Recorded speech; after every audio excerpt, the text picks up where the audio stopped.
Another big night, Graham. The Echo Arena is always good. I mean, we saw what it was like then, just in the weigh-in. Let's go through the main card if we can. Priscilla D'Souza, who didn't make the weight, and Molly McCann. Been covering this for quite a while. Rarely seen argy-bargy for the photos. We saw it today, didn't we?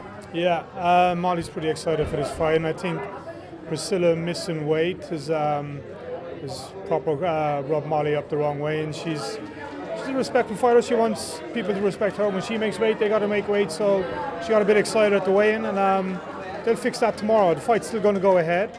Priscilla will lose a percentage of her purse.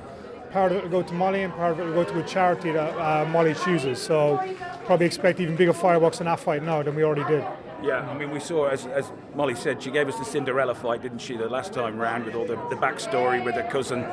This one, she just wants to go in and knock her out. That's not going to help you, because you find it difficult to find people to fight Molly, don't you? Yeah, it's very hard to match Molly at that weight at 125. There's not a lot of people that want to fight her. She's got very fast hands, a great boxing pedigree in her, and she's working with Next Gen. She's got her grappling all in tune, so it's very hard to match Molly. She's got a really good record to be in the female divisions. Yeah, she's you know she's around, don't you?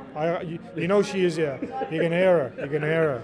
And also, important to mention, she sold more tickets than anybody. Now that is credit to her. She's opening the main card tomorrow night, 9 o'clock, all over the world.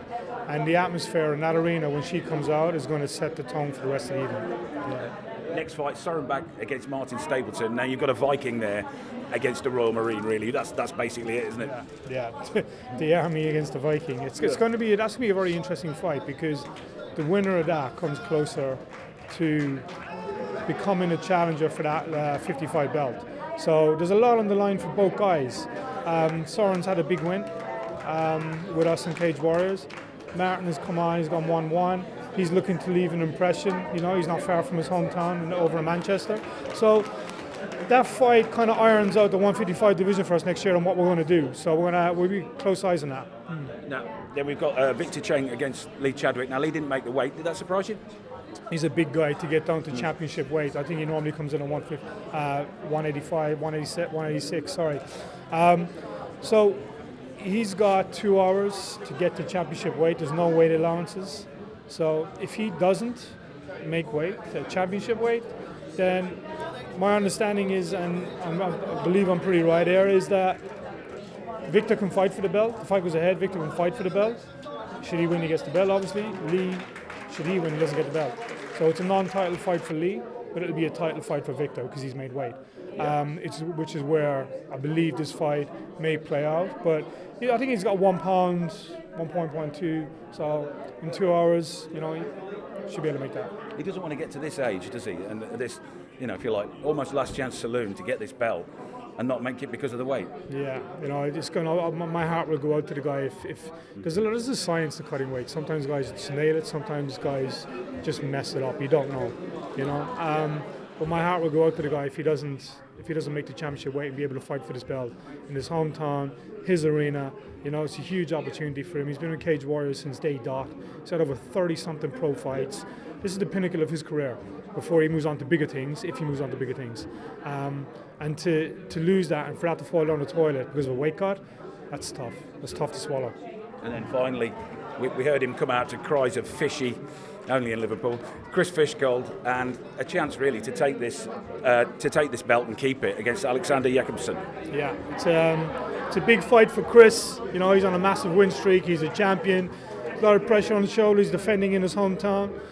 He wins that. Since I took over Cage Warriors in 2010, we set a system in place where champions who win the belt, they got to defend it 3 times to keep it. It's an expensive belt. We can't afford to be buying the belts every time someone wins one. So we put in, you defend it 3 times, you keep the thing. We'll go buy a new one. So Chris is the first guy since 2010, since we relaunched the brand and come back. He's the first champion to defend it 3 times, because every other champion goes to the UFC. He's chosen to stay and defend it. Tomorrow night he gets to make history in doing that. And then he's fighting Alexander Jakobsen, who's had a ton of amateur boxing fights, over 100 boxing fights, flat-footed, heavy hands. This is a war of styles, and there's a lot on the line between Chris and Alex there. So it's going to be a great main event. Looking forward to it. Losing this belt, you're not out of pocket, are you, Graham? I've got tears here.